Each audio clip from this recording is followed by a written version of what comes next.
So I got an email that talked a little bit, or had asked a question about how to deal with an ex trying to deny access to their kids. And in this particular scenario, it was breaking up spring break, and one of the parents in this situation basically was saying, well, since you have to work and you're going to put the kids in daycare for a couple hours on that day, you can't have them, and you have to bring them back, and or that they wouldn't let them pick the kids up to share. So there's two issues to this, and the first one, and I don't know the answer to this, and this is what I asked the person. I said, it depends on whether you have a court order. So if there is a custody order in place that says what time you're supposed to have, and your ex is doing something like that,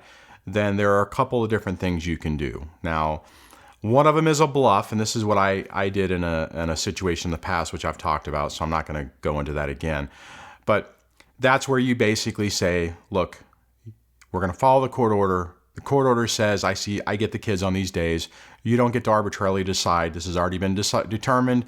It's been signed off by both of us, by our attorneys, and by a superior court judge. If you want to play this game and you want to violate a court order, then you can. What I did in my situation is I threatened to call the cops. Now, the reality of it is if you do call the cops, most of the time they're not going to do anything. There is a possibility if you have a certified copy of your order, and there's a video. If I can find it, I'll put a link in the card above that the Command the Courtroom had did on it. But for the most part, they're not. It's a bluff, right? And if your ex knows it's a bluff, then you have to deal with that. The second part of it is that you can document this, and it is a violation of a court order, and you can go back for a contempt charge if you so choose.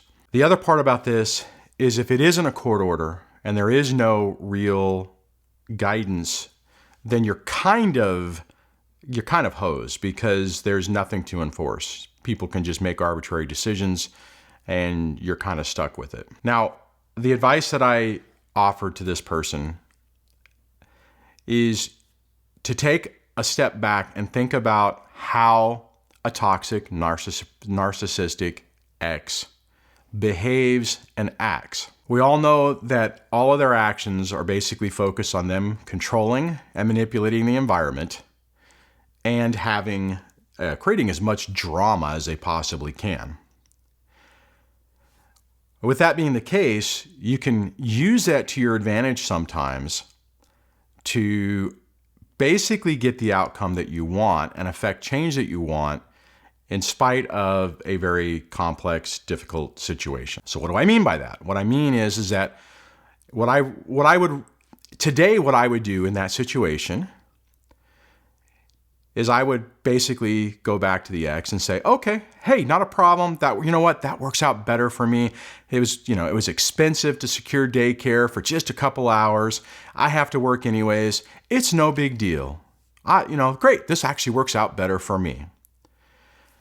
Now, the psychology on this is that they are going to be infuriated if they think that, you're benefiting from what they're doing.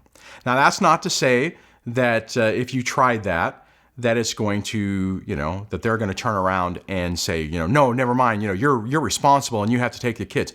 It's a good possibility that is what's going to happen. But they could easily just say, okay, fine, and then continue to try to smear you saying, whatever the narrative and the story is they're trying to say. The fundamental thing on this is finding a way that your ex is not able to get under your skin, or at least so that they don't realize that they are actually getting under your skin. And the reality of this is, even though if it does get under your skin, and I know from my past experiences that if I've chatted with you guys on, this stuff did get under my skin. It did bother me. It did have an emotional effect on me, and it did irritate me. And it really frustrated me every time she was able to, in my situation, that my ex was able to just unilaterally decide and try to make things difficult. And I got caught up in the stage that I wanted it to be different. And I wanted her to feel the consequence and stuff. You know, guys, it's all crap. It's all, it's really irrelevant. I know in the last video I made, I discussed where you focus on your kids, and it's really that simple. You focus on your environment and what you can control and what you can do with your own kids. And to be perfectly honest, even if they're able to corrupt your environment or your relationship with your kids, still, if you can maintain your own sanity in your own environment, that's really critical on all of this. And it really can help keep you sane in an insane situation. So if you're stuck or if you're in this situation, I ask you to just take a step back, slow yourself down just a little bit so you can kind of think about this in a different way, process it in a different way, and see if you can make a decision or approach this in a way that minimizes the anxiety and conflict in your situation or in your own mind and minimizes the effect that the ex has. Now, I know that if you were planning on spending time with the kids and stuff, this could be really tough. I also can relate to this because the very first holiday that we were going to do that was split, it was the Christmas break before we were actually divorced. They had made a case that they weren't safe. The kids weren't safe with me by myself, and I couldn't have the kids unless another adult, a grandparent, was there to be, able to watch over, and even if I had the time off. And at one point, what had happened, see, this is actually kind of interesting. And this is kind of how I did play this. Actually, I forgot about this, so this is a good example. So the exit, basically we had the wrong dates. So when we were planning this, I had told my mother at the time, or not at the time, but in this situation, what the dates were. She said, sure, she can come down. Told the court, yeah, there'll be another person there. And I let that go at the time. But what ultimately happened is it was not the right time. She couldn't come down. And I found out through the kids that their mom was leaving the state and going to visit her family during the holidays. And I was concerned because the court order, as it was written, or was going to be written, the temporary order, was that I couldn't have the kids unless there was someone there.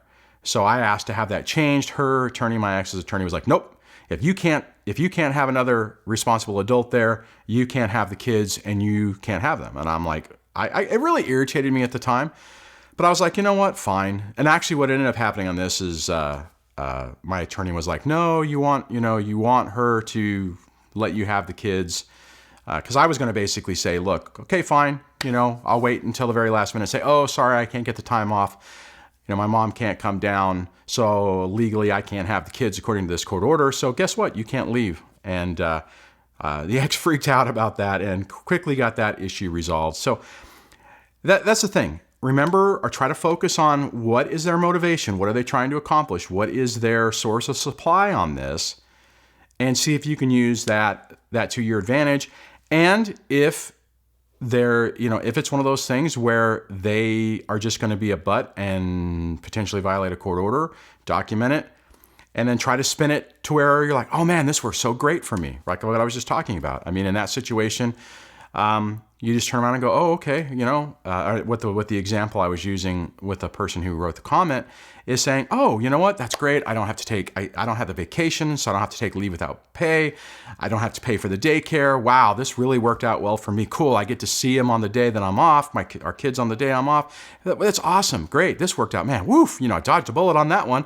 Thanks for, you know what I mean? You can spin it to where, I guarantee you, if you spin it to where you're happy with it, it is going to get under their skin and it's going to really drive them crazy. So just think about that. So on that, I think I was able to make it through this video. I'm still on the mend, still trying to heal. Still not feeling great, but wanted to cover this. Hopefully this resonates with you. I'd love to hear how you guys have dealt with this with yourself and some ways you've dealt with it. If you could leave that in the comments, I would love to read that. And I will chat with you on the next video. Take care. Bye.